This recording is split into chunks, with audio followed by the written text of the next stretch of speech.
Maverick News, the antivirus program for your mind. And now, the Freedom Reporters.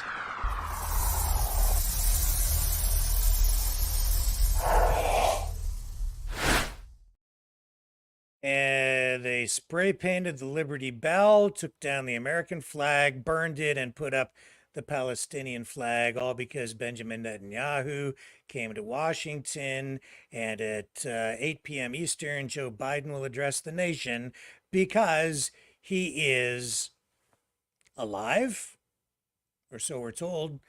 I guess the proof will be in the video 1 hour from now, but we have Kevin Michelizzi and Brendan Kennedy waiting in the wings, and this show gets on the road with our special contributors tonight right after this. You know, someone very profoundly once said many years ago that if fascism ever comes to America, it'll come in the name of liberalism.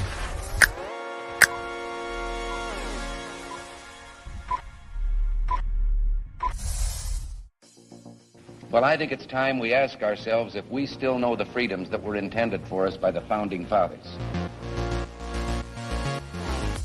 If we lose freedom here, there's no place to escape to. This is the last stand on Earth. The entire world is watching. Every dictator, every crazy dictator in the world is watching.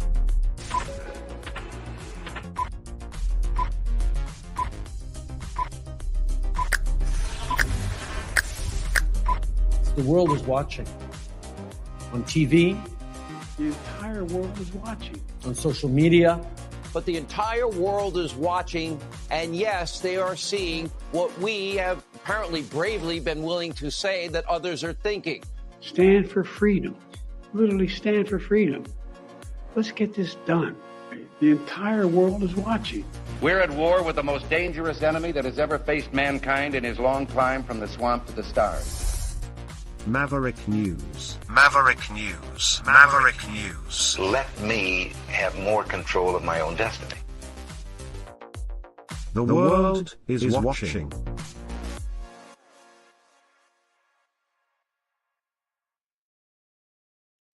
Gentlemen, welcome back. Good to have you both here tonight. Hey, Rick. Good Rick. morning. Kevin, Yes. good morning. Yeah, so Kevin, you're over there in Crimea. Brendan, you are tucked away in southern Ontario, just like me. And we're looking across the border here at what's going on in the US of A tonight. A lot of chaos, a lot of turmoil. Benjamin Netanyahu addressing Congress. Joe Biden about to address the nation in less than an hour after dropping out of the presidential race. And this was the scene today at Union Station, not Union Station, the Columbus Circle, Washington, Capitol Building. America is heavily under protest tonight. The American flag coming down.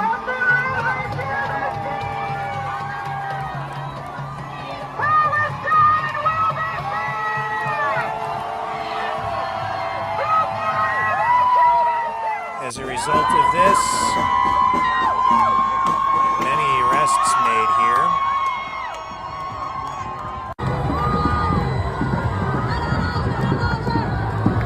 Palestinian flag replacing it.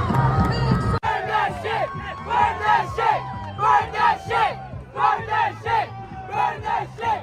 Burn that shit! Burn that shit! Burn that shit! Burn that shit! Burn that shit! Alive! Burn that shit! Burn that shit!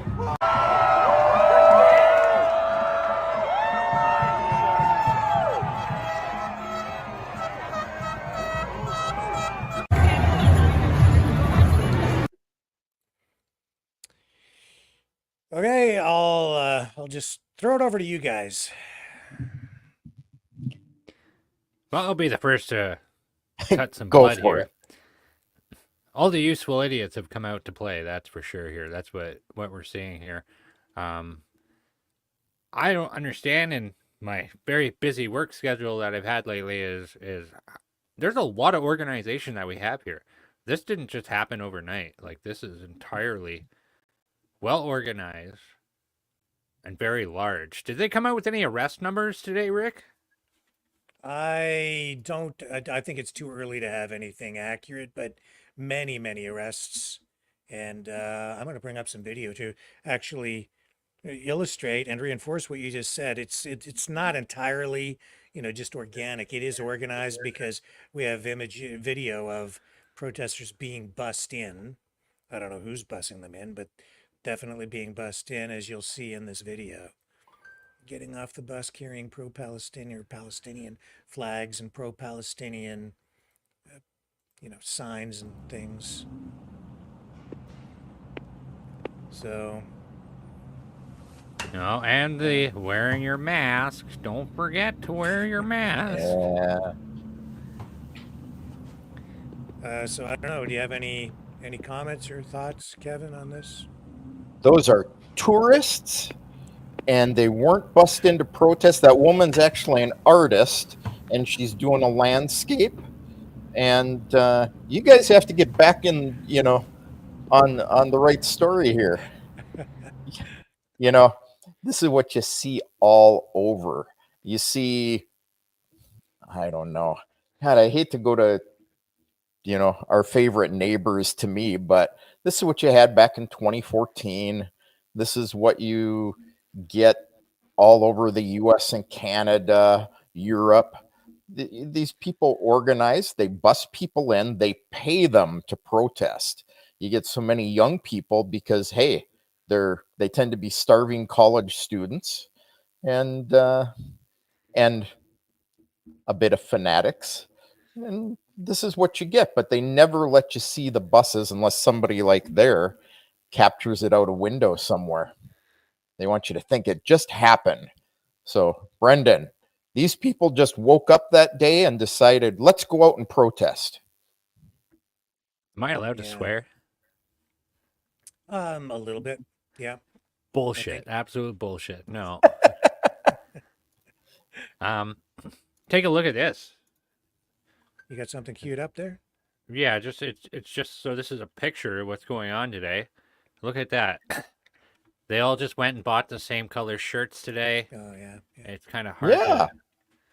Yes. And those are supposed to be, I believe, and their mask. Jewish or Israeli protesters protesting against Netanyahu. Isn't that right? Yeah. And it looks like it's called Not in Our Name. Yeah.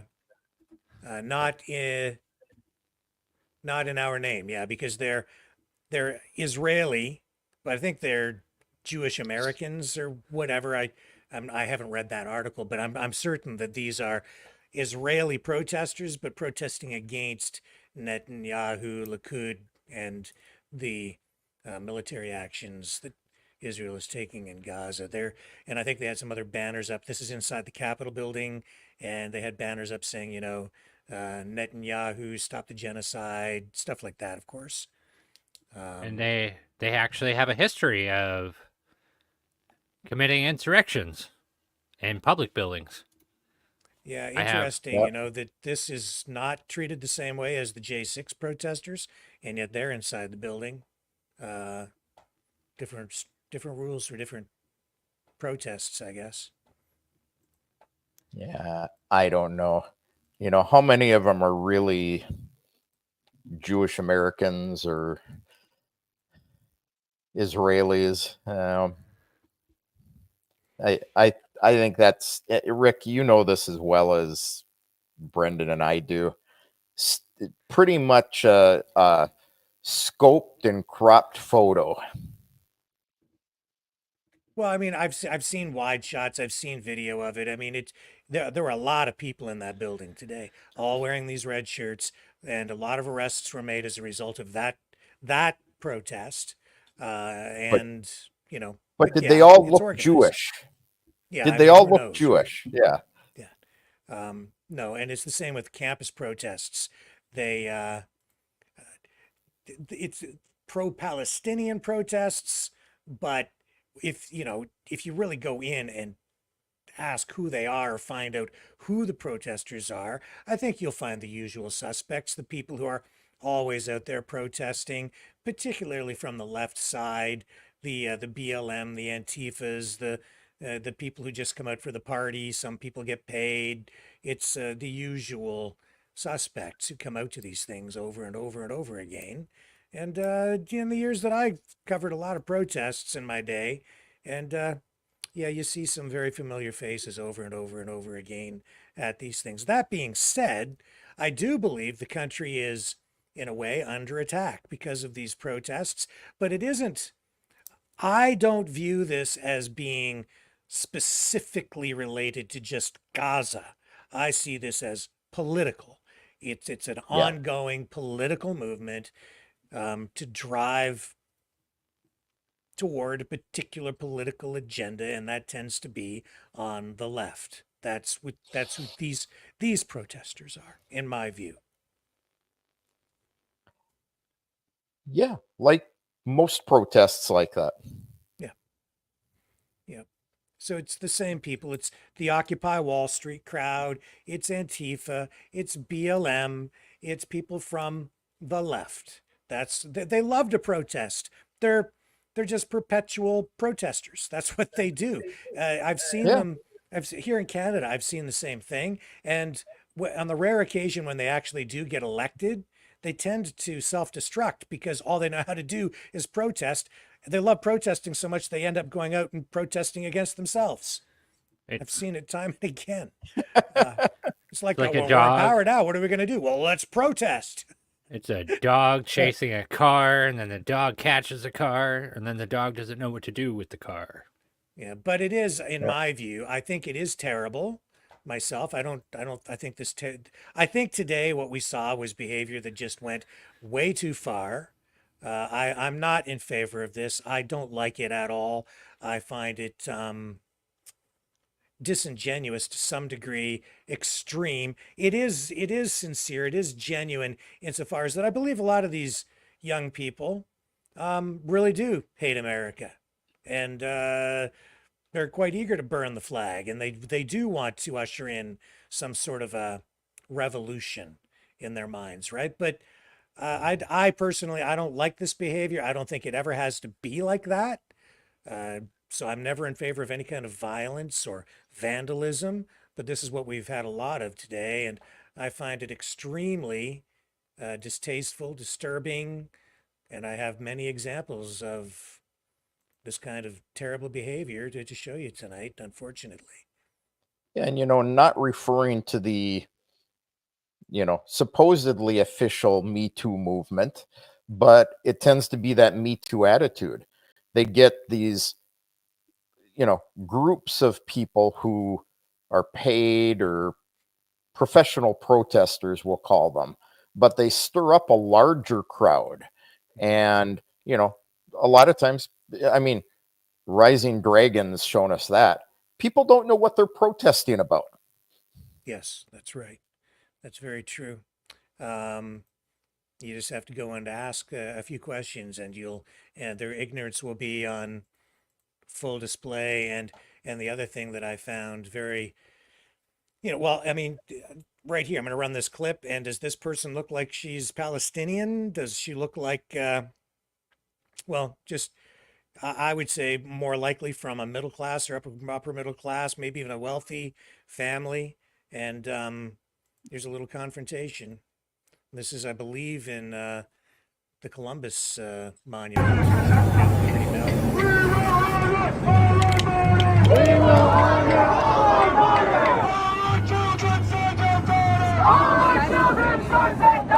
I ask why you're spray painting?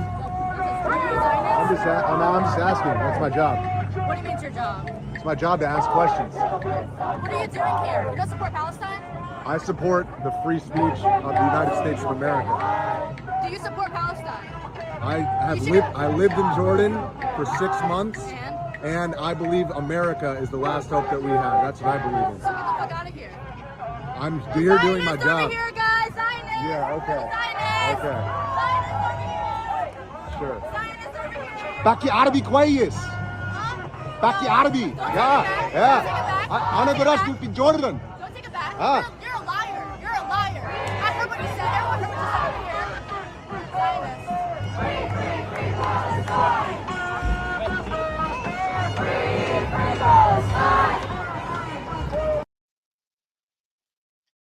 I don't know. You know, if you won't agree with us and support our cause, even if you're being neutral, This I have to be.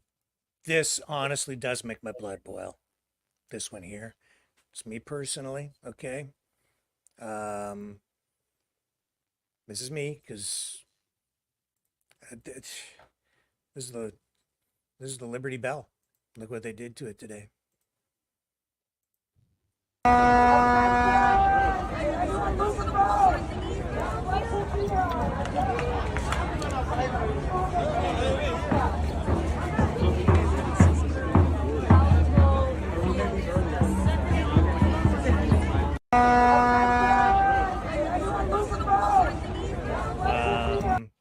I'm having a hard time with this one. You know, and then these people will protest because the government's wasting their money on wars and, you know, why aren't they spending it on us? But they forget that somebody's got to go out and clean this stuff up afterwards. Yeah.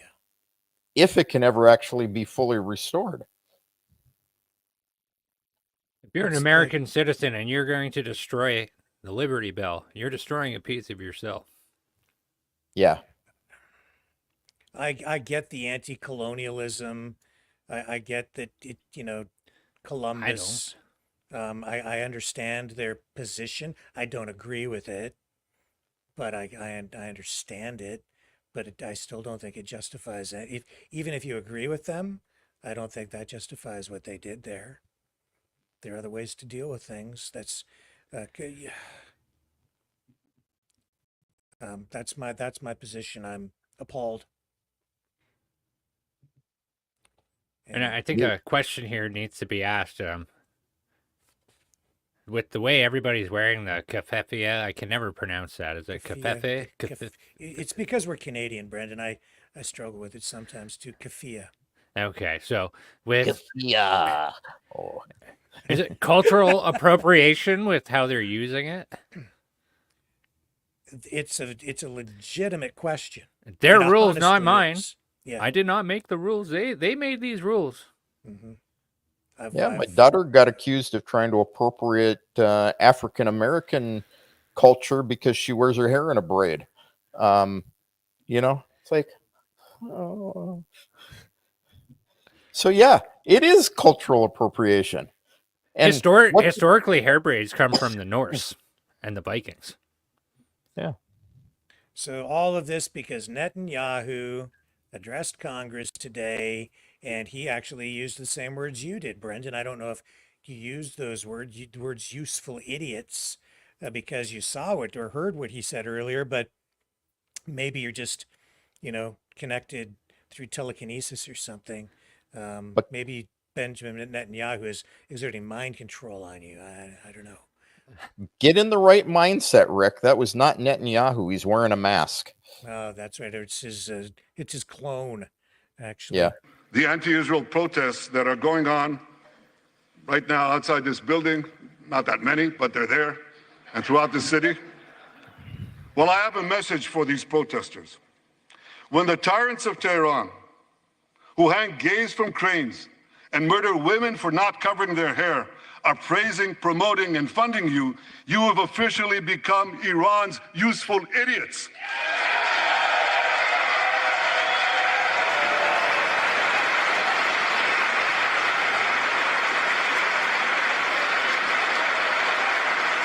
So there's the allegation that Iran is funding and maybe fueling or pushing these protests. Some of these protesters.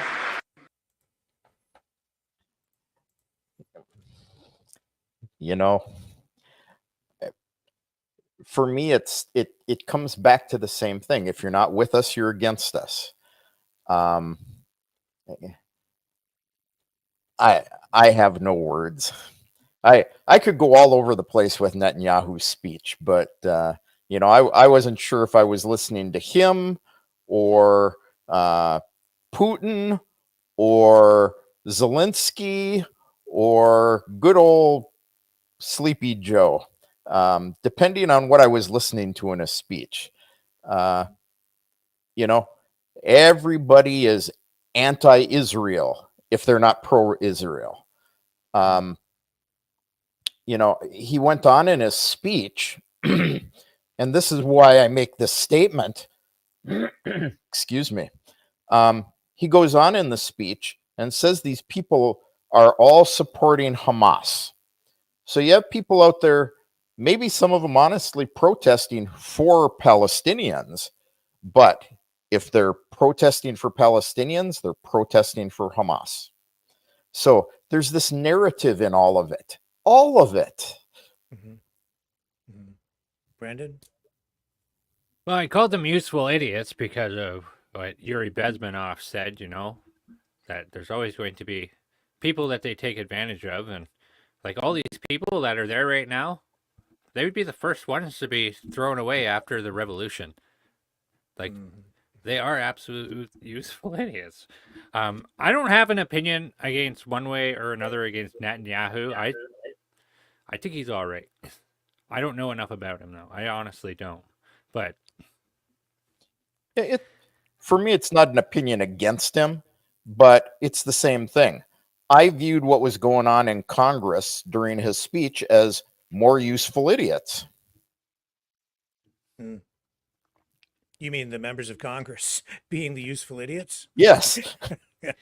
Those guys are more tools. They're actual direct tools is what they are. They're tools. Well, yeah. Which is similar to a useful idiot, but they're tools. But they're smart enough to collect a big paycheck for it. But I have to say, I don't see the conflict in Gaza as just the conflict in Gaza. I see a much broader geopolitical situation. I see the link between Israel and the United States. I see the battle lines being drawn. I see the alliances on the one side and the affiliations, the associations, the axis developing on the other side, however you want to phrase it or describe it. You see Russia with Iran, with China, with, you see the BRICS nations. I see the broader, larger issues with the world sort of being divided in two and different countries being pushed to one side or the other. And this is why we're heading off into potentially a more serious version of World War III. Like, this is where we're heading. It's very concerning to me. It's very worrisome. I think it's very, very serious. It's not just about Gaza. So I totally get what he's saying about Iran. There's no doubt in my mind that, yeah, all these foreign countries are involved in information warfare here. We're involved in information warfare over there. Propaganda. Yep. They're, all these countries, no doubt that Iran is spending money to influence people online to come out and protest like this today. I don't doubt that one bit. And maybe other countries too. Maybe China's got some money in there too. Probably they do. So I don't think any of that is, that's not crazy talk. That's the way it works. Yeah. Yeah. But I don't think it's useful to get out there and, like you say, it's the divide and conquer thing. Everything anti-Israel is Iran's fault now. And yeah, over here, I see Iran's propaganda against Israel. Same thing, it's, I don't know, just dividing the world. Well, somebody is making off like a bandit by dividing and conquering here. Somebody's at the top of it, right? Somebody's got to be. Somebody's benefiting from this. I'm going to put the conspiracy sarcasm on again. It's obviously George Soros. He's out of the picture. He retired. Well, his son It's his boy now. Yeah, not entirely. You don't have to go very far to find a George Soros, organization attached to a lot of things, whether it, media outlets or whatever. So I can see why people just get right down that rabbit hole because there's a little bit of truth to it, but I don't think any of that stuff is as, I think a lot of it is obviously exaggerated. A lot of these Yeah. things are, right? Well, that's BlackRock. the information. That's the information warfare. The propaganda is take a little bit of truth and stretch it and bend it, and Yeah. That's like BlackRock, right? That's the big corporate boogeyman now that it's trotted out for everything. BlackRock this and BlackRock that. It's just been turned into a phrase, right? It's that oh yeah, it's BlackRock and Thomas Crooks, the 20-year-old who took the yeah, shot. He's at Trump. He was in a BlackRock commercial. Yeah, it's true. He was, which is a little bit weird. So. I mean, they're getting a lot of mileage out of that too. But what does that really mean? I don't know. yeah. It means He was the in a camera BlackRock happened to be commercial there when he was in class. when they were shooting something at the high school. So I but think what that is was BlackRock? It's a corporation. It's a big company with a lot of people who hold shares in the company. If you have a mutual fund, you probably own some BlackRock, or a company that's owned by BlackRock. Everybody owns BlackRock, because it's such a big company, and it's not just in the United States either. That's money from all over the world, honestly, but. Yeah, I mean, I have money in Fidelity Investments, and they're one of the big 7 owners. And I saw in the chat somebody asked who owns BlackRock. There's 2 guys, two mega owners, and the other 5 are companies. If you bank at JP Chase Morgan or JP Morgan Chase, guess what? You've invested in BlackRock. If you have investments with Vanguard, you're invested in BlackRock. Capital Group, Fidelity Investments. So if you collect a pension, BlackRock has their nails in you. Yeah, and maybe we need tougher antitrust laws. Maybe that needs to be broken up to inject more competition into the marketplace. But then you'd be a far right, laissez-faire economic guy and capitalist. So that would be evil too. Yep. You can't win, right? Yep. Trying to break AT&T apart again, aren't we? Oh. Yeah, Dragon says he just sent footage to Rick was protesting again in front of National Bank in Montreal. Oh, okay. I'll take it. I was going to drop the comment out of that and say that he was actually saying you were protesting in front of the bank. Oh. Yeah, not me. I tend not to go and protest too much. I've been to a couple of protests in my entire life, a few, and that was because of the lockdowns, which just because it was so anti-freedom, I just had to do something. But that's the exception. Other than that, I've never really been to protests other than to cover them. I can tell you that. Yeah, me too. I'm not a fan of going out there and protesting. I'd rather I've never been either. Well, when I was in high school, marijuana was all the rage, and they were like, we need a legalized cannabis rally. So I did that. Well, sure, but the world was a lot calmer when everyone was stoned, right? Well, I think there's more people stoned on pharmaceuticals now than there's ever been people stoned on pot. Well, yeah, I'm talking about pot specifically. Sorry. That was before my time, man.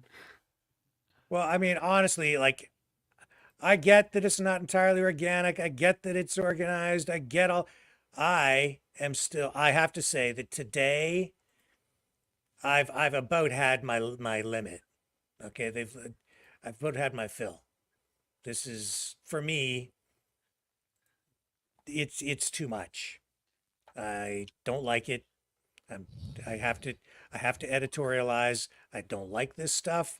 It's gone too far, And I think a lot of these people involved in it don't really understand the politics. They don't really understand what they're doing.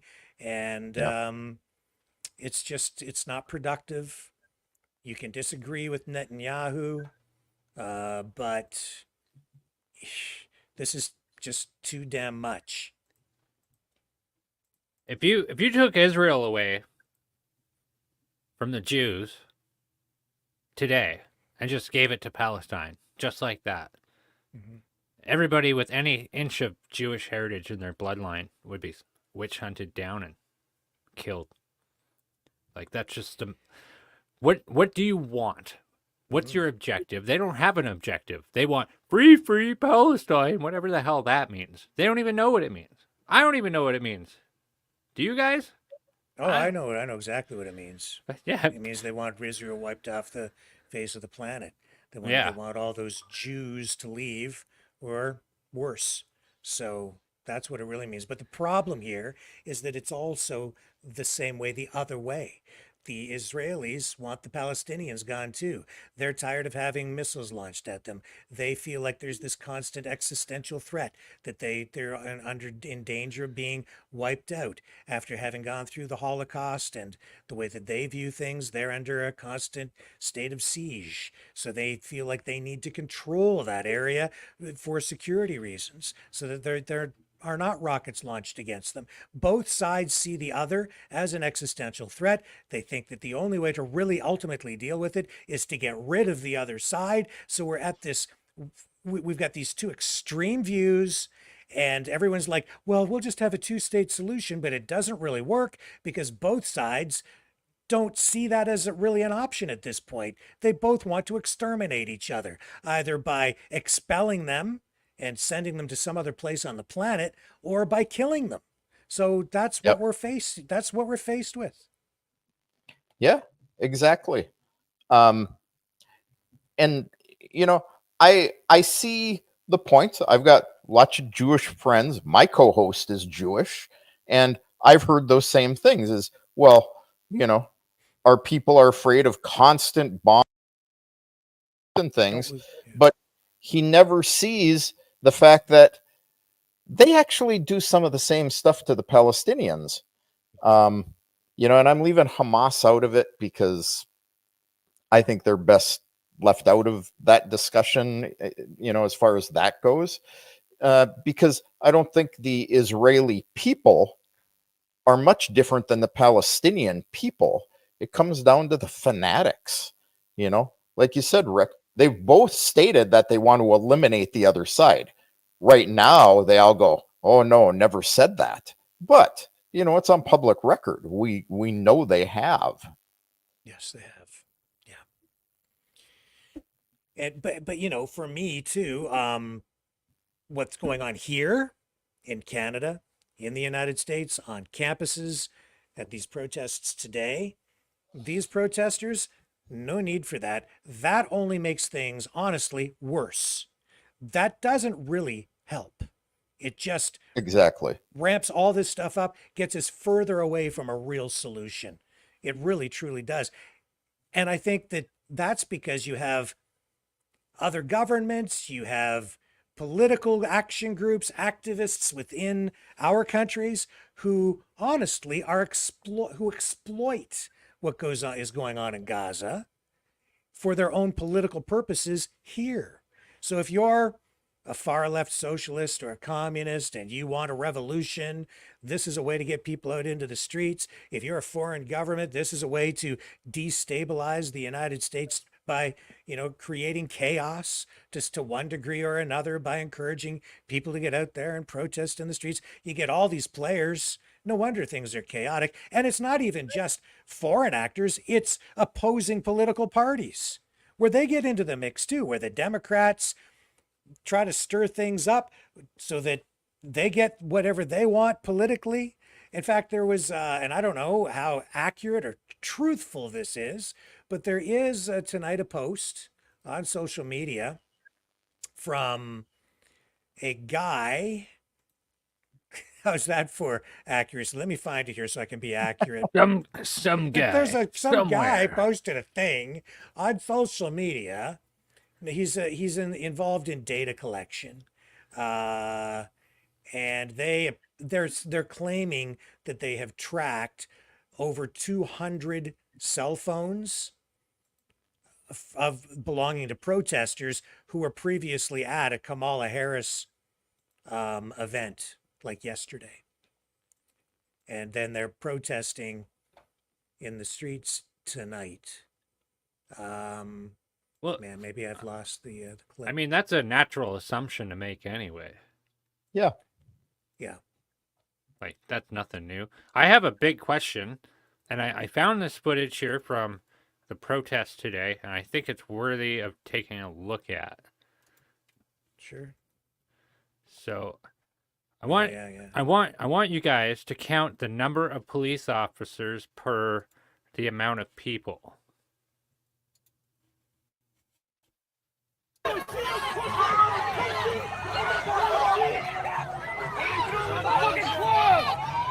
Fucking mind? What are you doing?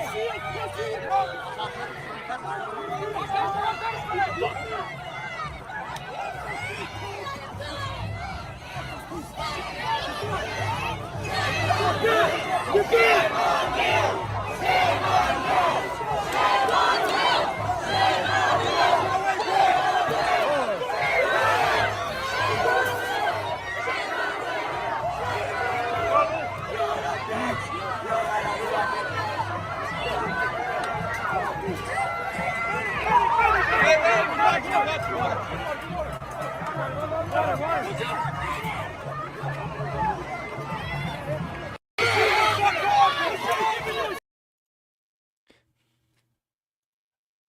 I counted 4 cops there.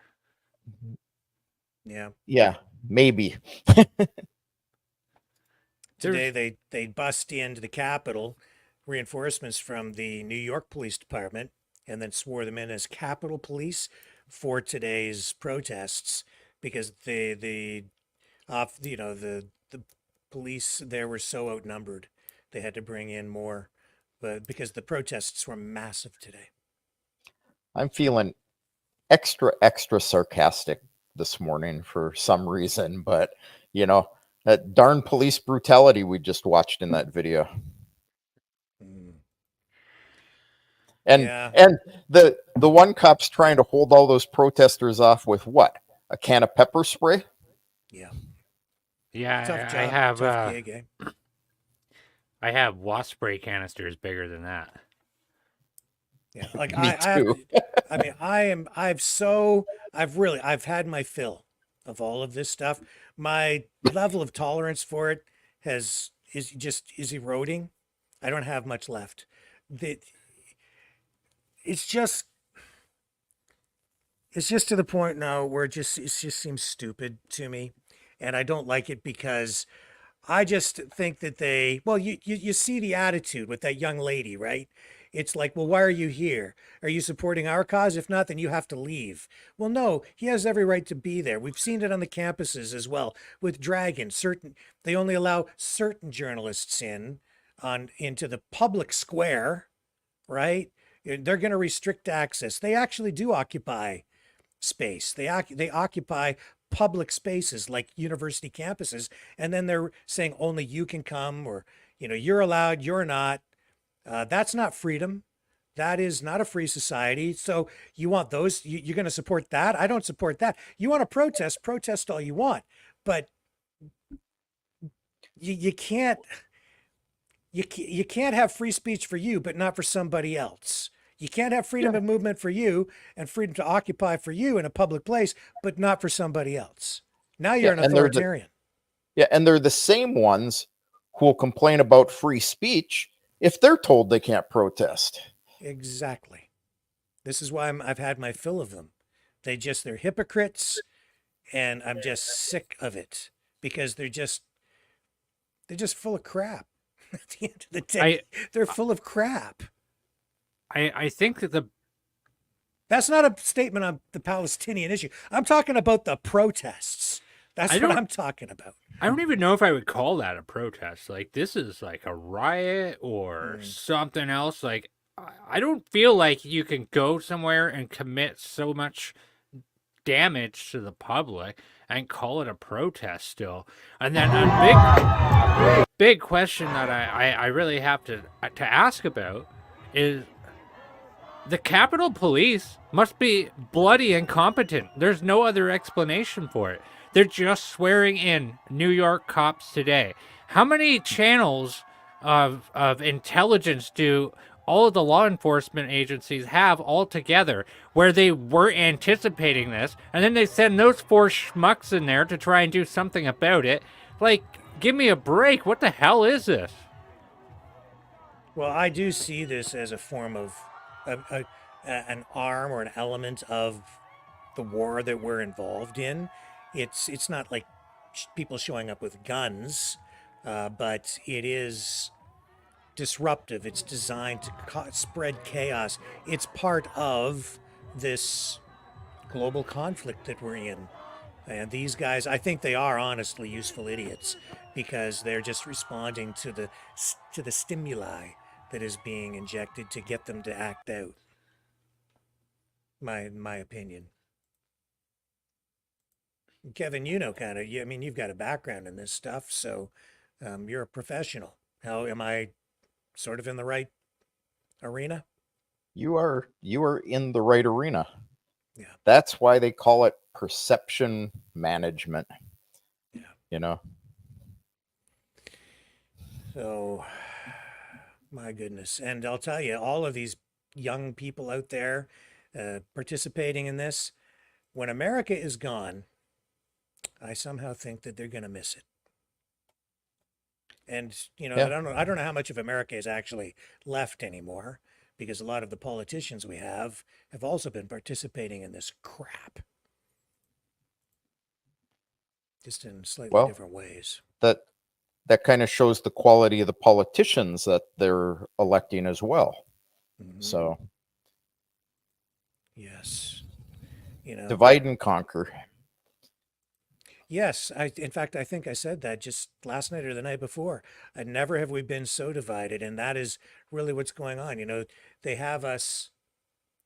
really have divided the country. When I say they, I'm just talking about all these different actors, and I've already named them, the different entities, governments, not just our own government, not just our own political parties, outside influences as well. It has divided the country, and that's making the country easier to conquer. Yeah. That's the way it works. And, you know, this is the kind of imagery, too, that helps fuel all of that. Now, I called Netanyahu an idiot on this program myself at one point, because Kevin, I think you'll back me up when I say that from the beginning, I said that going in heavy the way that Israel did into Gaza after October 7th was a trap. I said they shouldn't do it. Didn't I say that? You did. I was on air with you. Yeah. And now you get this, right? This is the reaction. It was a trap, and they've lost public support, but at the same time, I see all sides in this. I try to keep myself balanced, but man, we're in trouble because of all of this. Well, it wouldn't be right if I didn't say it. You know, it's all Putin's fault. Some of it probably is. Yeah, I mean, yeah, some of it probably is. It probably is, yes. Because that's the other thing. Like every country has an interest in the Middle East, Russia included. The oil is all there, right? So everybody's involved to one degree or another. Russia is certainly aligning itself with Iran. So, you know, there's absolutely a connection and affiliation. Yet at the same time, it's a complicated relationship that Russia has with these Arab countries. I think even the United States relationship with these Arab countries is complicated. It's not just black and white. It's and with Russia, you know, they're trying to balance things. They have to be pragmatic. Sometimes they're probably dealing with people and leaders that they don't particularly care for, but they are forced to deal with them because of the reality of the politics. Yeah. That's the way it works. Yeah. I mean, people always take one side or the other on, interference in elections. Russia gets blamed for that a lot. Do they have an interest in who's in office, regardless what they say? Absolutely. And do they interfere? Absolutely. Now, Yeah, on the other hand, I see it over here. The United States interferes over here as well. Georgia, Armenia, they all do it. None of them innocent. If Russia has access to troll farms, so does the United States and every other country. Yeah. I wouldn't know anything about that, Brendan. I don't suppose you would. So we're about 15 minutes away from Joe Biden addressing the nation. Yeah. You just picked action-packed stuff I'm tired of hearing of. What's that? Joe Biden? Well, the whole, the thing Rick's been talking about here, the whole protests for Palestine, for Israel, anti everybody. I'm gonna talk about these schmucks until they're gone. Like, I don't care. Yeah. Like, screw them. These people are dangerous. They're coming for me. Well, you know what? I'm gonna sit here and I'm gonna talk about you guys until the cows come home, because they need to be exposed. And I don't care if it's the same thing day in and day out. These people make me sick, and they're gonna deserve whatever the hell they have coming to them. And I mean that not in a violence way. I totally mean that. And what goes around comes around. You can't just go around committing crimes like some sort of animal in the street. We're supposed to be better, but these people are heathens. They need to do better. You're talking about the protesters, right? Yeah, that's right. Yeah. Not I'm with you. I'm 100% with you, man. I've had it up to my eyeballs with them, and I don't like the way they treat people that are not on side with them. I do not understand why people are supportive of them at all when they act like that, because they're just showing you exactly what they are. They're authoritarians. I'm not in favor of that. And vandals. Gee, Rick's trying to move us on to Biden, and I triggered you guys again. So, I don't disagree with either of you. Brendan, my comment was actually going to be the fact that I'm tired of hearing that Biden is dead too. Oh, yeah. They had footage about it. They had footage from him, I think, the other day. Yesterday, yes. Well, yeah, well, when he called into Kamala Harris in the campaign headquarters, it was obviously a fake call.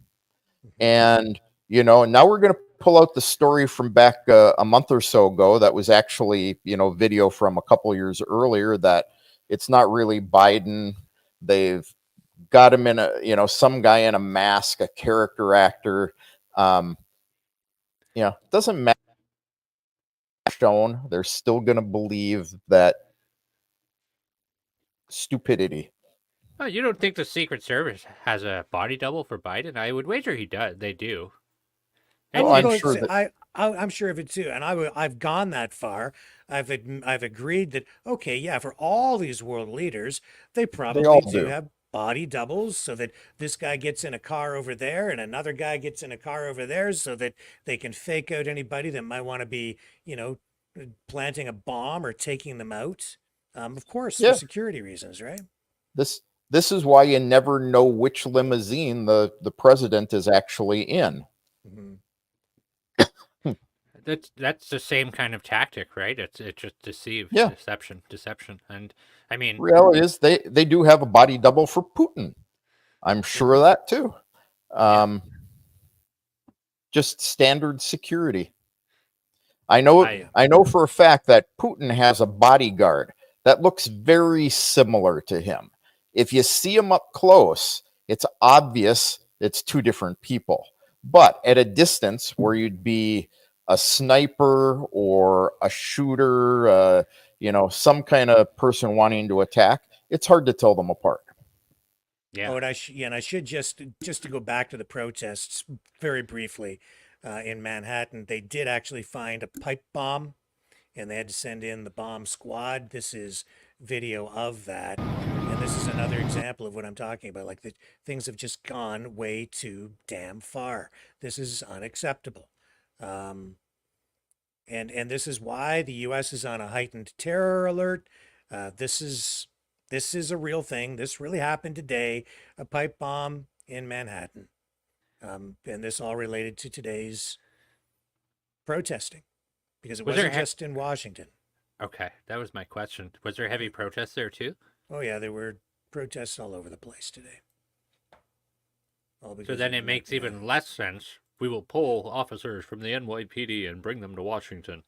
Yeah. And in fact, I think Dragon, and I haven't had a chance to bring it up yet, but he did send some video that I haven't seen. Maybe I can find it while you guys chat a little bit here, but I think he said there was protest in Montreal today too over this. I don't know. I'm really weirded out about this question about, like, Kevin, you're an intelligence, or you've been in intelligence. Like, any schmuck with a Telegram channel or a Telegram account could have figured out that there would be all these protests all over the place, don't you think?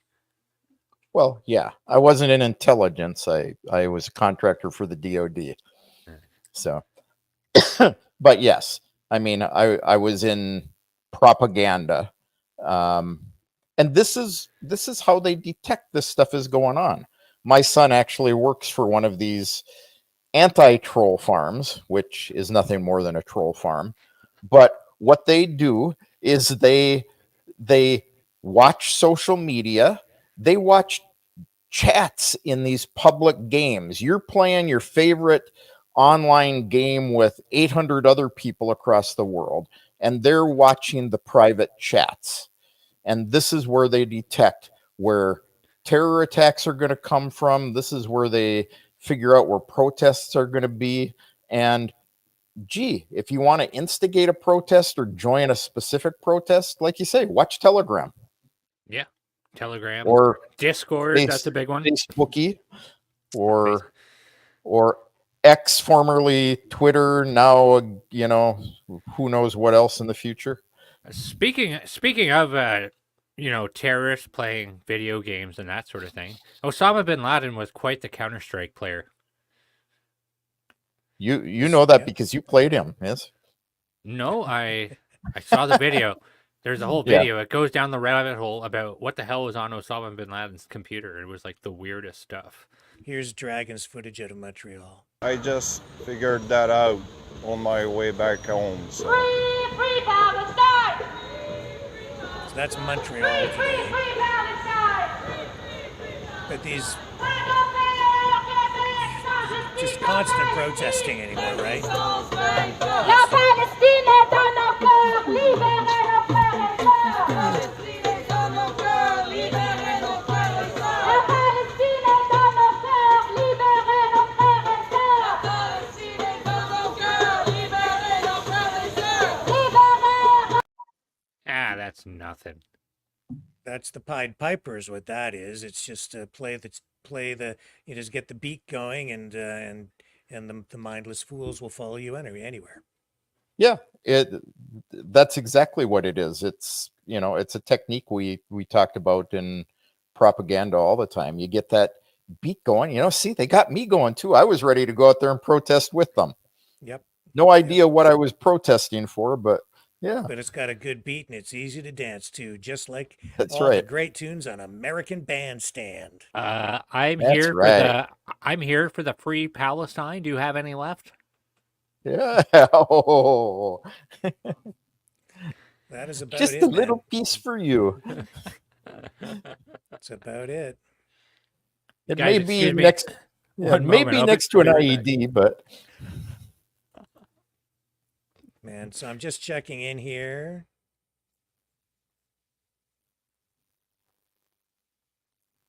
Hang on a second here. I'm just checking in to see if we have Biden up yet. He's not live yet, but should be in the next few minutes. Supposed to be up at 8 p.m. Eastern. We are now at 7:56 p.m. for those of you watching live. If you're watching the recorded version of this later, I have no idea what time it is. But right now, in my reality, in this plane of existence, it's 7:56 p.m. So 2:56 a.m. where I am. oh my, don't envy you. Just to give people some context. And yeah, you're doing extra service tonight. You're on triple time and a half. Yeah, well, what that's worth. Boy. So, and just a reminder, folks, that on Friday we will be doing another installment of Maverick Midnight Matinee, and I threw it out there last night for people to guess what the conspiracy focused movie of the night will be, which we will be discussing when we do the program. And I'm going to give away a free Exile the Knights of Malta t-shirt to whoever guesses what the movie is. But so far, nobody has been right. Not nobody. A lot of cool guesses. And I'm going to support you on that right now. We'll see if we can get the blinky lights working. There we go. Yeah, that you've got the mood lighting happening, and if that isn't, and if that's not scary, at least it's going to get you dancing. We'll get the rhythm going, get the disco lights in the background, but they're kind Or of give you spooky disco seizures. lights. Yeah, that's right. If you're epileptic, be careful. Do not watch our program. Yeah. Oh man. So yeah, any guesses on what the movie is going to be? I'll give you another clue. It's from the 1970s. Okay? And it's a conspiracy focused film. And what else did I tell you? It was nominated for an Academy Award. I don't know. I'm afraid to guess because you have no way to get me that shirt. Yeah, well, I don't know. It must be a way to get you the shirt. Some way. Did the post office doesn't go to Crimea these days? Post office doesn't go to Russia at all anymore Yeah. from the United States, Canada, or So how do you most ship? of Europe. Is there like a total blockade on shipments to over there from the West now? Yeah, actually, it doesn't work, but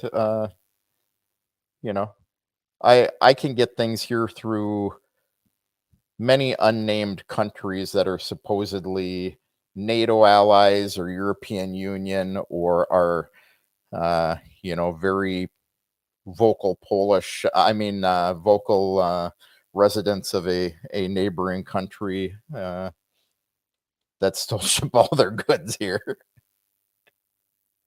Yeah, so any other guesses on what the movie might be, folks? I don't see anybody guessing right now. Is Well, it I've a had a lot of people. paranoid thriller or just conspiracy No. based?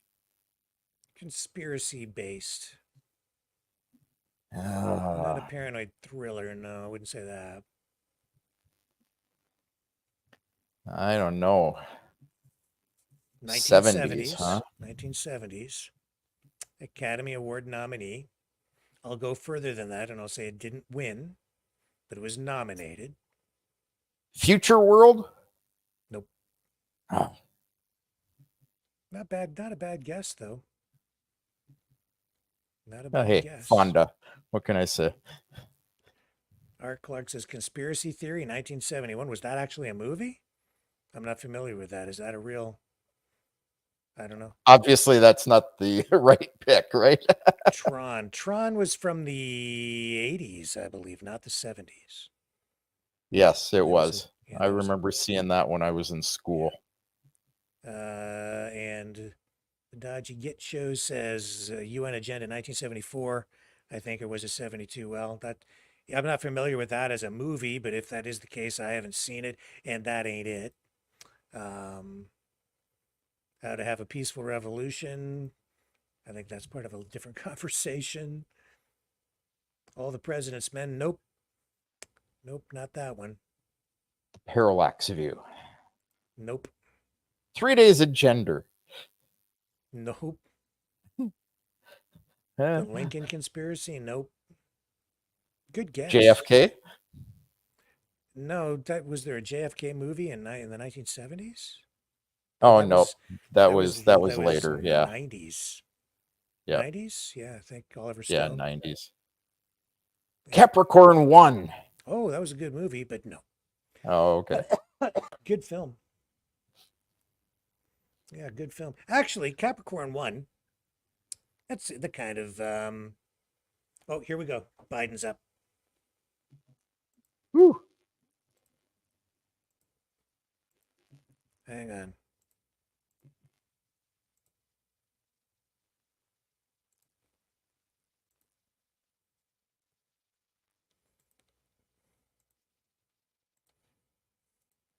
Lincoln, who implored us to reject malice.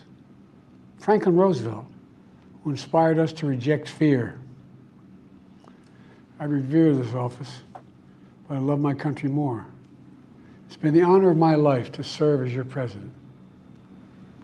But in the defense of democracy, which is at stake, I think is more important than any title. I draw strength and I find joy in working for the American people. But this sacred task of perfecting our union is not about me. It's about you, your families, your futures. It's about we, the people. We can never forget that. And I never have. I've made it clear that I believe America is at an inflection point. One of those rare moments in history when the decisions we make now will determine our fate of our nation and the world for decades to come. America's going to have to choose between moving forward or backward, between hope and hate, between unity and division. We have to decide, do we still believe in honesty, decency, respect, freedom, justice, and democracy?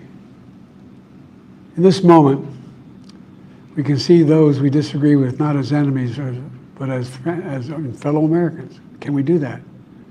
Does character in public life still matter? I believe I know the answer to these questions because I know you, the American people. And I know this, we are a great nation because we are good people. When you elected me to this office, I promised to always level with you, to tell you the truth. And the truth, the sacred cause of this country is larger than any one of us. And those of us who cherish that cause, cherish it so much, a cause of American democracy itself, must unite to protect it.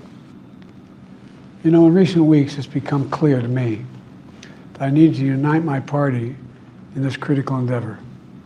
I believe my record as president, my leadership in the world, my vision for America's future, all merited a second term. But nothing can come in the way of saving our democracy. That includes personal ambition. So I've decided the best way forward is to pass the torch to a new generation. That's the best way to unite our nation. You know, there is a time and a place for long years of experience in public life. There's also a time and a place for new voices, fresh voices, yes, younger voices. And that time and place is now. Over the next 6 months, I'll be focused on doing my job as president. That means I'll continue to lower costs for hardworking families, grow our economy. I'll keep defending our personal freedoms and our civil rights, from the right to vote to the right to choose. I'll keep calling out hate and extremism. Make it clear there is no place in America for political violence or any violence ever, period. I'm going to keep speaking out to protect our kids from gun violence, our planet from climate crisis that is the existential threat. And I will keep fighting for my cancer moonshot so we can end cancer as we know it, because we can do it. And I'm going to call for Supreme Court reform because this is critical to our democracy, Supreme Court reform. You know, I will keep working to ensure America remains strong and secure and the leader of the free world. I'm the first president in this century to report to the American people that the United States is not at war anywhere in the world. We'll keep rallying a coalition of proud nations to stop Putin from taking over Ukraine and doing more damage. We'll keep NATO stronger, and I'll make it more powerful and more united than any time in all of our history. I'll keep doing the same for our allies in the Pacific. You know, when I came to office, the conventional wisdom was that China would inevitably surpass the United States. That's not the case anymore. And I'm going to keep working to end the war in Gaza, bring home all the hostages, and bring peace and security to the Middle East and end this war. We're also working around the clock to bring home Americans being unjustly detained all around the world. You know, we've come so far since my inauguration. On that day, I told you, as I stood in that winter, we stood in a winter of peril and a winter of possibilities. Peril and possibilities. We were in the grip of the worst pandemic in the century. The worst economic crisis since the Great Depression. The worst attack on our democracy since the Civil War. But we came together as Americans, and we got through it. We emerged stronger, more prosperous, and more secure. Today we have the strongest economy in the world, creating nearly 16 million new jobs, a record. Wages are up. Inflation continues to come down. The racial wealth gap is the lowest it's been in 20 years. We're literally rebuilding our entire nation, urban, suburban, rural, and tribal communities. Manufacturing has come back to America. We're leading the world again in chips and science and innovation. We finally beat Big Pharma after all these years to lower the cost of prescription drugs for seniors. And I'm going to keep fighting to make sure we lower the cost for everyone, not just seniors. More people have health care today in America than ever before. And I signed one of the most significant laws helping millions of veterans and their families who are exposed to toxic materials.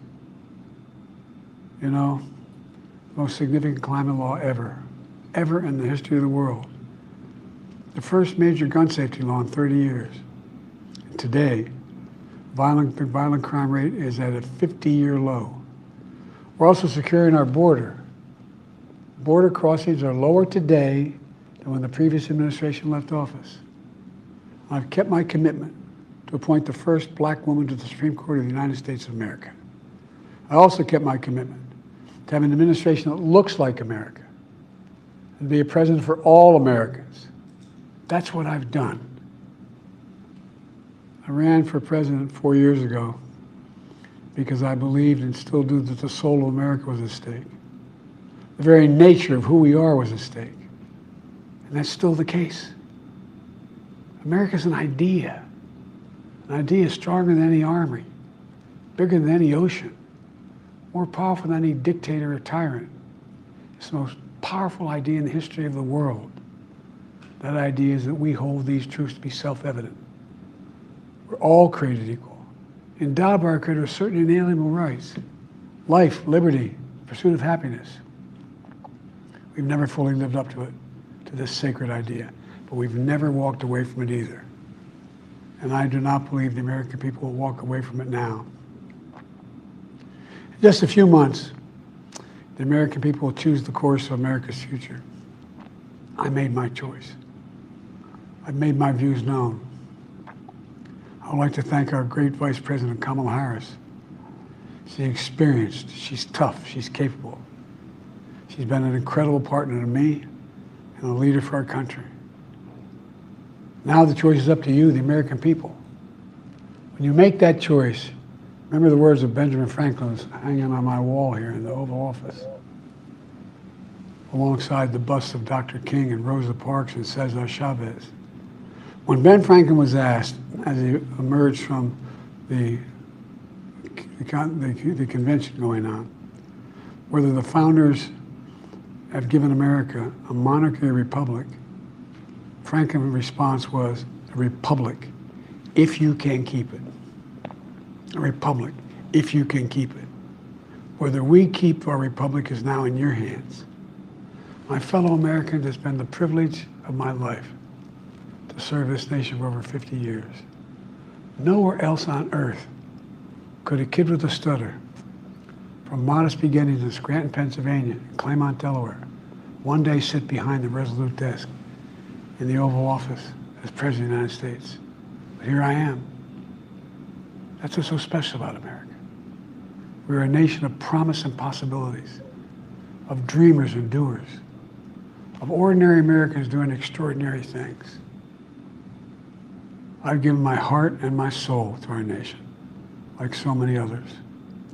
I've been blessed a million times in return with the love and support of the American people.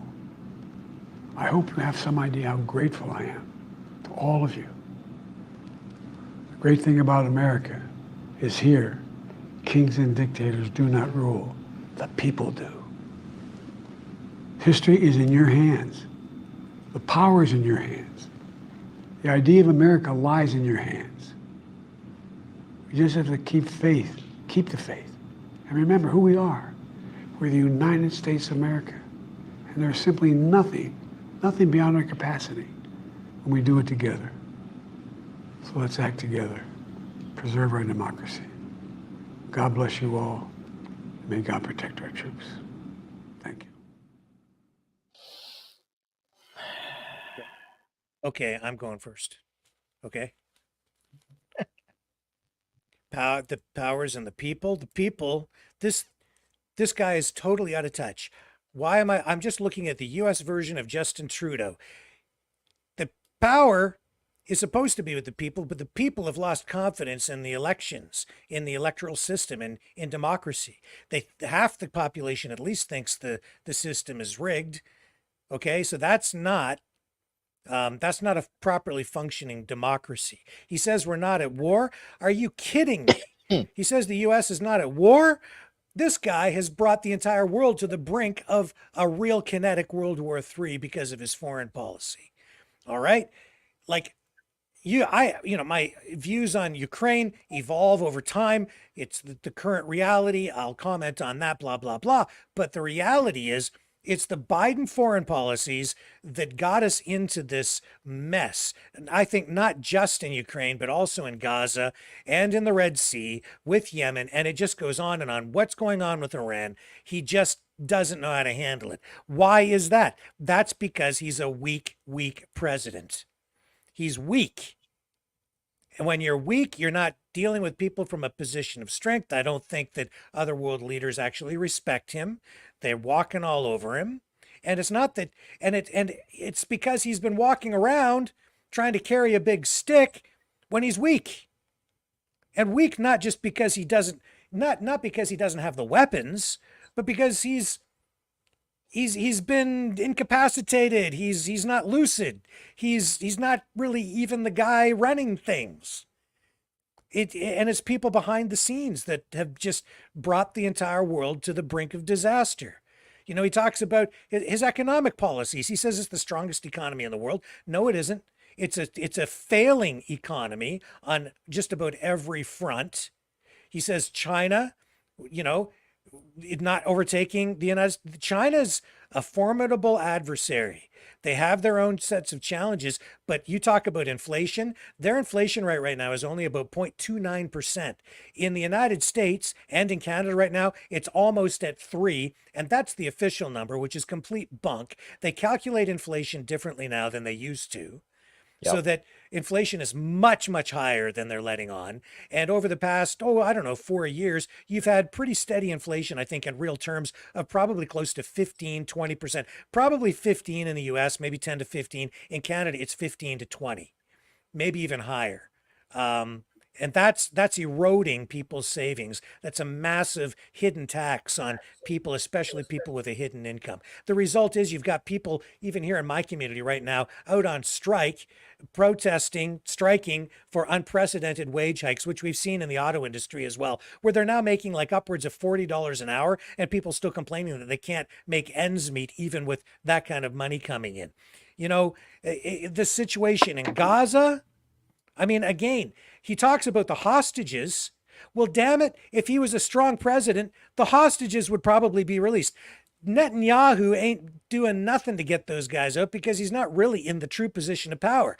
But, if Biden would take on a more realistic foreign policy as it relates to Gaza, those hostages would probably be out, including, I think there are still 8 Americans who are in custody over there, who are being held right now by Hamas.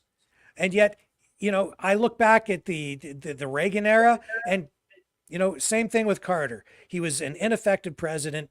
You had the Iran hostage crisis, and those hostages were released as Ronald Reagan was being inaugurated, just because he took a different approach to foreign policy. And I think the same thing could hold true here as well. But he's not creative enough in the way that he's dealing with his diplomacy. He's playing both sides off against the middle, trying to appeal to both sides to get the votes. So he gets Muslim votes in Dearborn and Jewish votes in New York. Okay. And nobody's really benefiting from any of this. It becomes incoherent. You can't tell whether the administration is coming or going. This is just bunk. Chips, leading in chips, they exported chip production to Taiwan, and they're just beginning to bring the computer chip production back to North America. It's not here. They're not leading on anything anymore. Oh, we invented the computer chip. No, well, maybe you did. Maybe the guys at MIT were involved in developing the computer chip technology, but the production is all still over in Taiwan. And the CHIPS Act that they've introduced here, it's still in the early stages of actually reestablishing production in the United States, because they've just realized, after going through the pandemic, that the auto industry was completely crippled because they couldn't get the chips to put into the computers for the cars, so that the industry was crippled. And now they're trying to bring the production back, but they're nowhere near leading in anything. That's a damn lie. The pharma thing, Kevin, you've pointed out before, bringing the cost of prescription medications down. What he's saying, that's another lie. It comes down, what, $1 or something, I think you said, or $3 for insulin, or $3. This is crap. This is, the U.S. is an idea. Yeah, it is an idea, but the United States is more than that. It's a real functioning country. It's not just an idea. It is a republic that needs to be preserved, nurtured, if you can keep it, all right?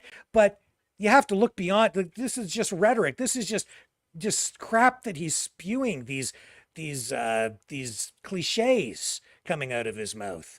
All right. The problem is that as he's spewing these cliches after a 4-year disastrous presidency, probably one of the most ineffective presidents in history, if not the most ineffective and one of the weakest, he's just spewing these cliches. A republic, if you can keep it. How are you going to keep your republic when literally tonight we're looking at video of people spraying graffiti all over the Liberty Bell and all over, destroying basically Columbus Circle? The symbolism is uncanny. No, Absolutely. and they're burning the American flag. They took it down and replaced it with the Palestinian flag. And you're sitting there telling me that the nation is strong tonight? No, it's not. The nation is completely divided. That the nation is in a state of chaos. And it will be very, very fortunate at this point if the United States even survives, because people have no pride in their country anymore. They hate it. At least half of the population hates their own country. It's a disaster. It's an absolute disaster. Terrible, terrible president, and he can't leave office soon enough, as far as I'm concerned. That's where I stand. I'm just looking at a senile version of Justin Trudeau. Gentlemen? Yeah.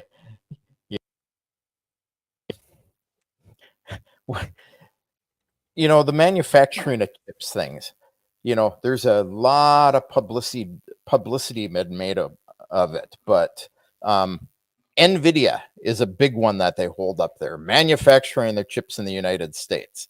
They design them, they manufacture a few in the United States. Most of their production is done in Indonesia and Taiwan. TMSC. Texas Instruments, they opened up a facility in Texas. That doesn't mean they've brought manufacturing back to the United States. So that's BS. Like you said, the medicine thing, that's BS. The thing that really gets me is the guy can't really stay in office for 6 months and run the country. He can't even look at the camera and talk. We had this discussion before too about the teleprompter thing. But did you notice again? He's staring off over to his left, and the whole time it's like he's straining to see something. This time is slightly different with the teleprompter. He's looking forward and above, like really weirdly. And then, speaking of like video and audio, you guys hear the audio in that? Yeah, it was pretty bad. Like crackling. The background audio in that was like, who the hell is running that? It's the sound quality of that entire thing was total crap. His son was a little high today. And, and then I was putting some of the comments up on the screen. That's not the real Biden because of his hands. All of these comments. Yeah, it was a black man pretending to be Biden. Did you see?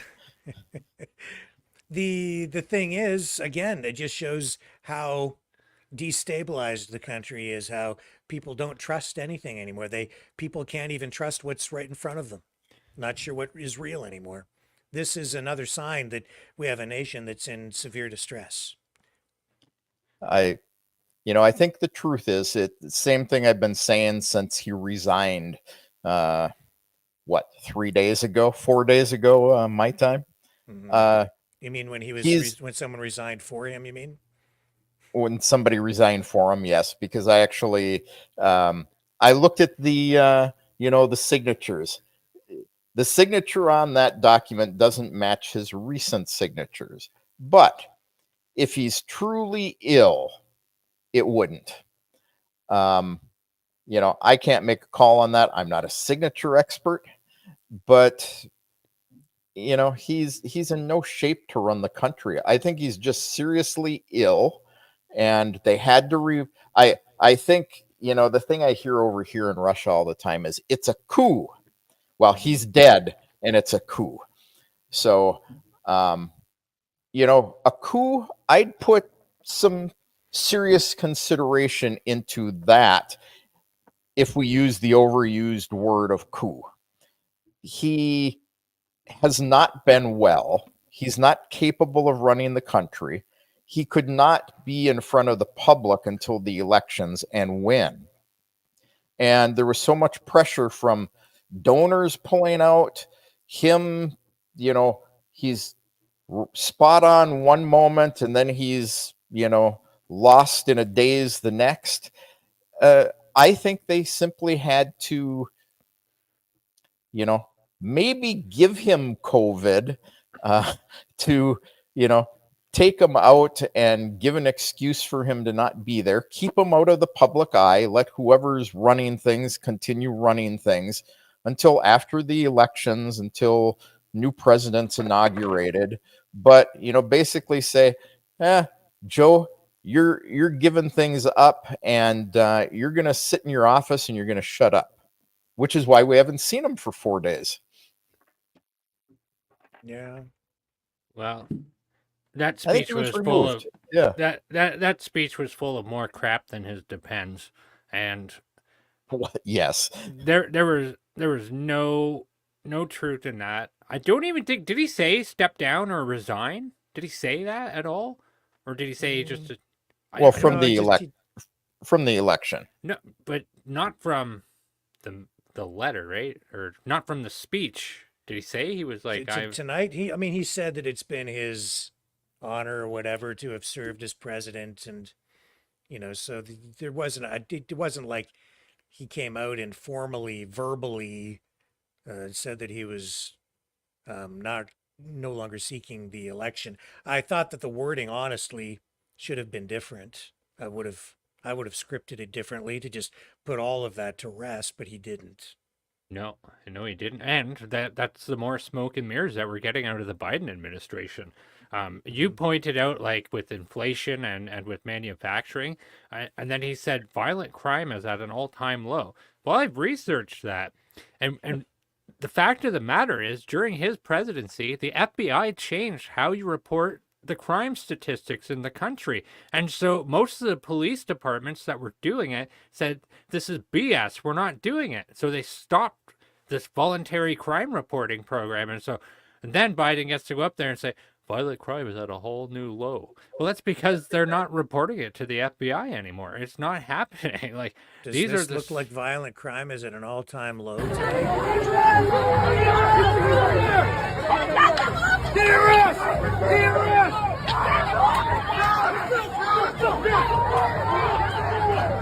Back up! Back up! We're back, you fucking idiot! We're back! Shut the fuck up! Get the fuck off him! Get the fuck off him! Shame on you! Bro, he's strangling you! Shame on you for arresting one guy in that giant crowd.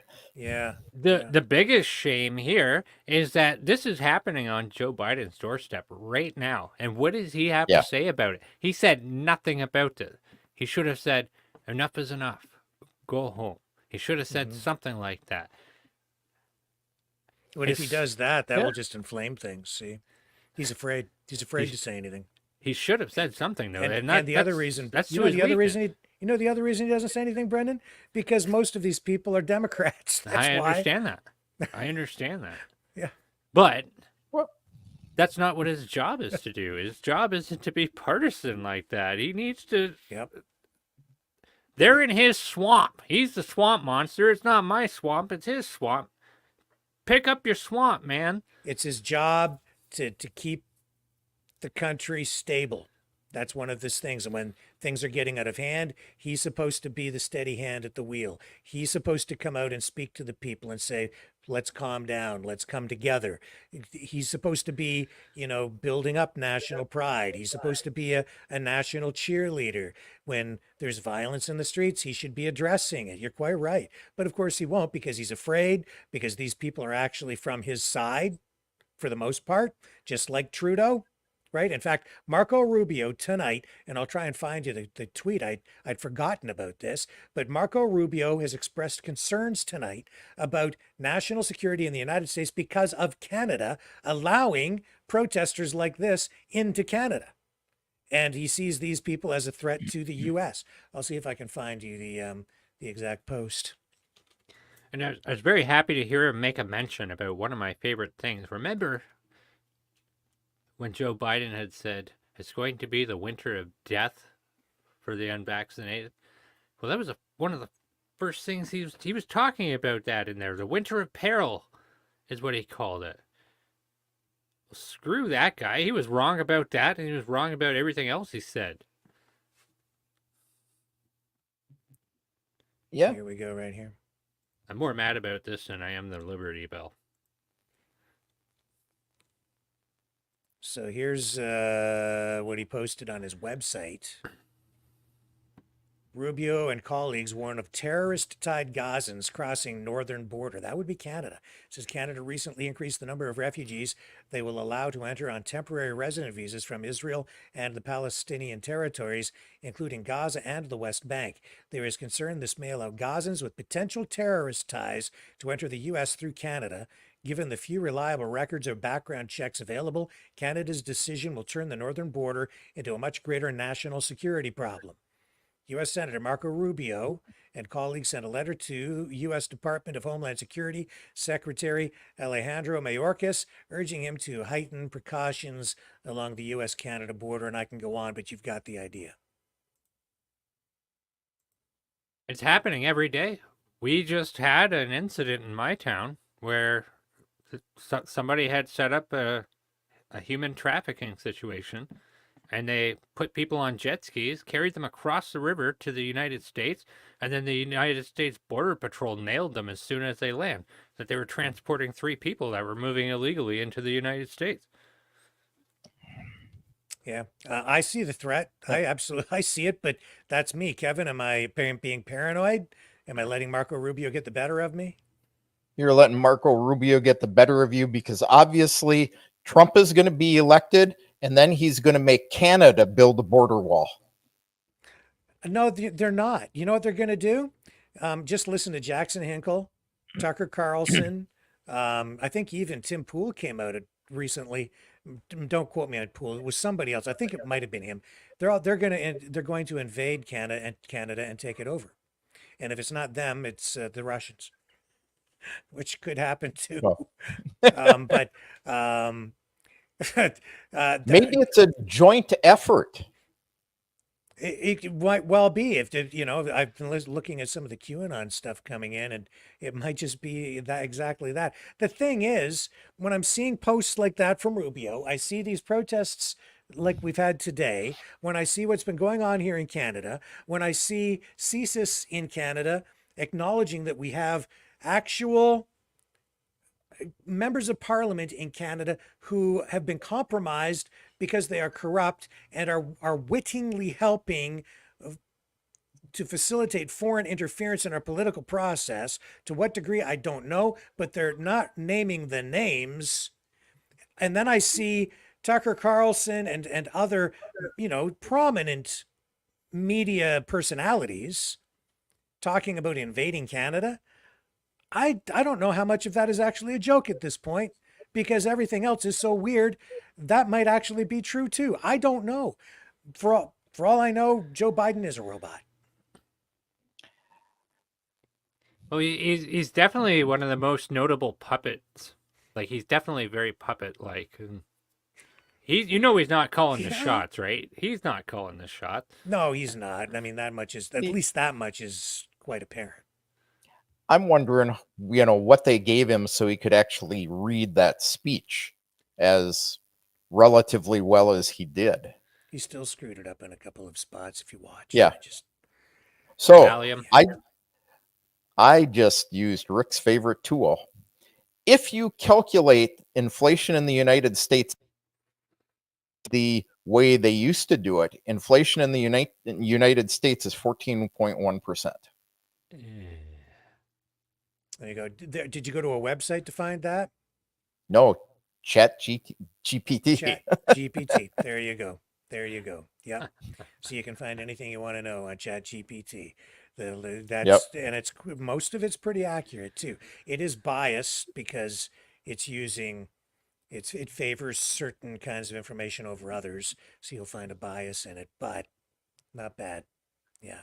14. Yeah. So I was pretty accurate, wasn't I? I said you were somewhere around 15%, right?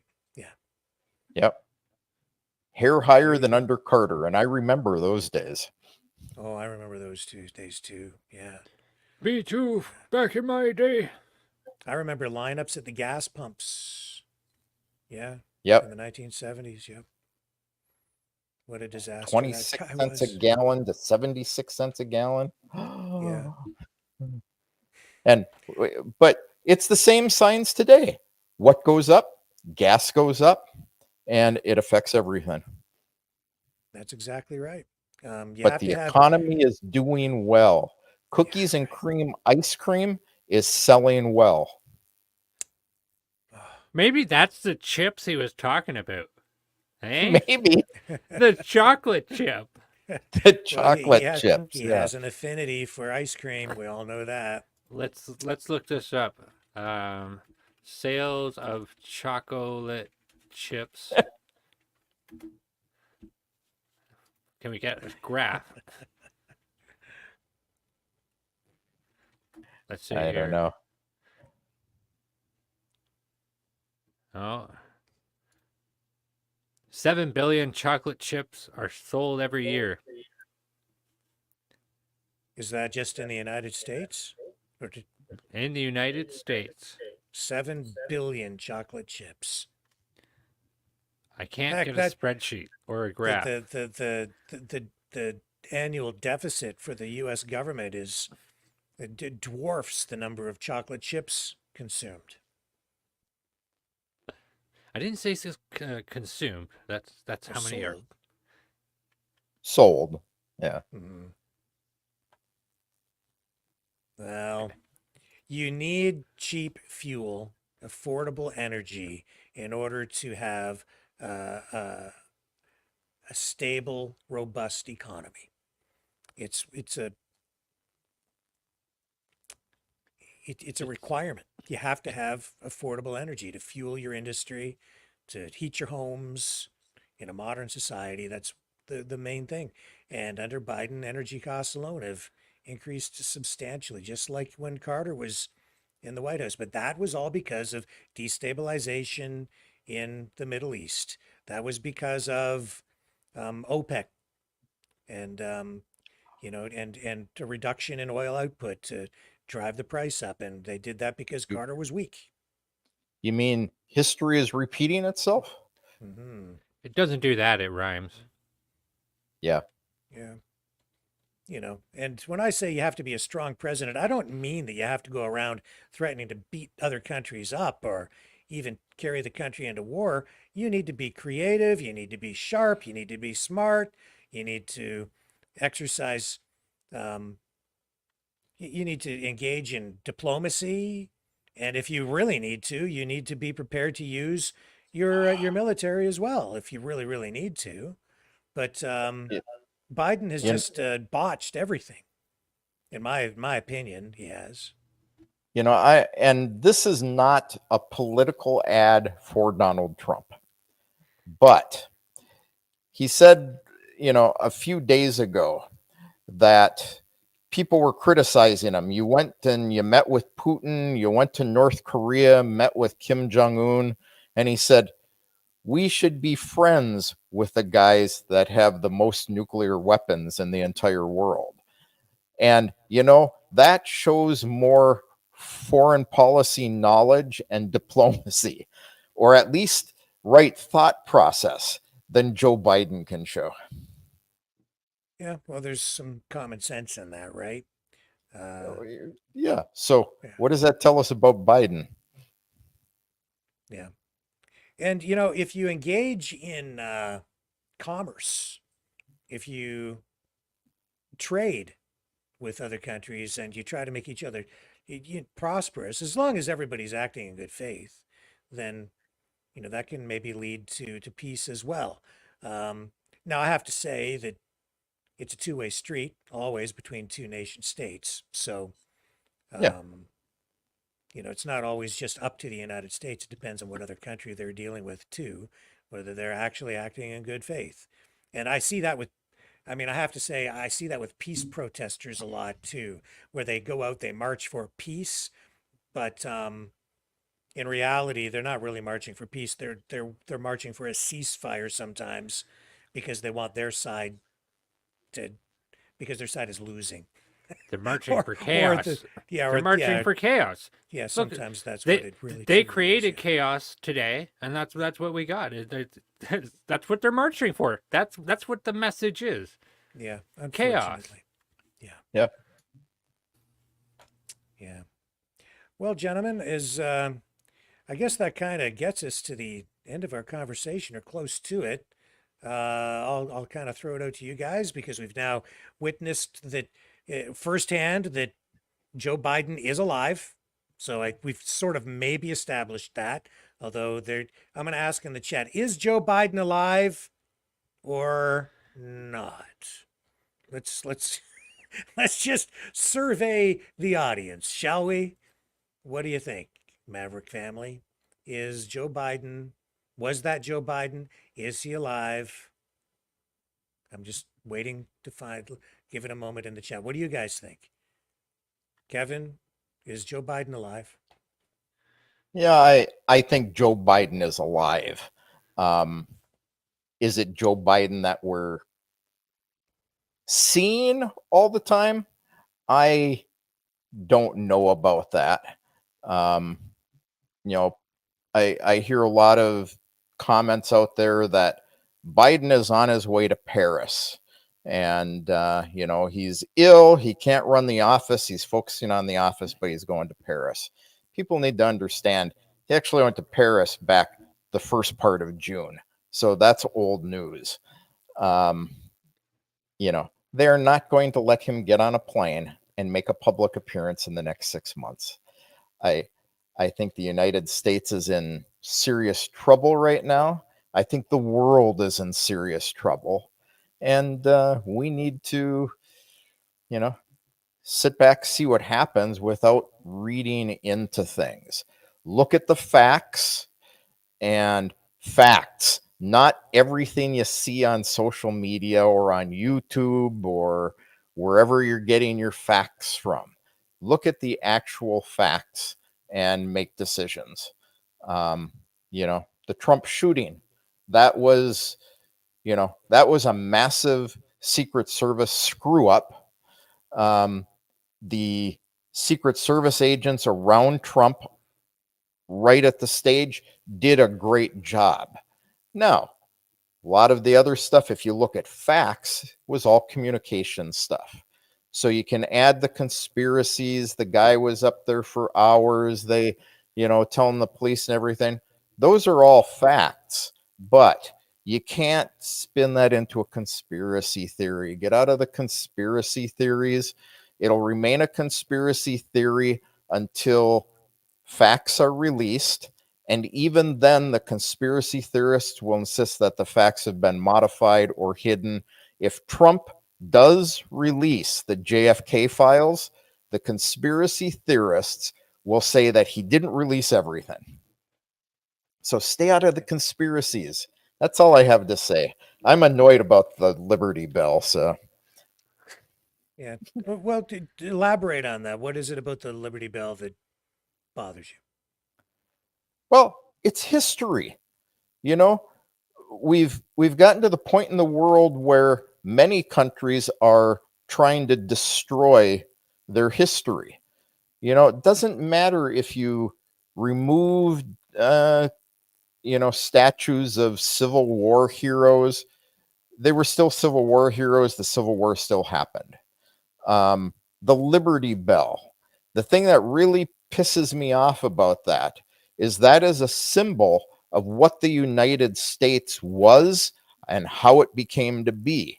So when you start jumping up and down about free speech, I'm an American, and you're doing all that, and then you go and you try to destroy something that represents history. Useful idiots. It's literally Sorry, Brendan, I'm stealing your term. The Liberty Bell. They're trash. It's an assault on liberty itself. Yeah, that's what that is. But you know what? They don't care because they don't believe in it. They don't believe in democracy. They don't believe in freedom. They don't believe in liberty at all. They don't believe in genders. They don't believe in nations. They don't believe in anything. It's all subjective. Because we are under attack. And it makes me sad. And I'm scared, to be quite honest. Gentlemen, thank you so much for spending your time here tonight. Thank you, whole Maverick family. Kevin, especially to you. Thank you for staying up so late. And in your sleep-deprived condition, you were still very, very helpful. Great thoughts. Yeah. Always a pleasure to be here. Okay, folks. And we will be back tomorrow night, 7 p.m. Eastern Standard Time. See you all then on the flip side.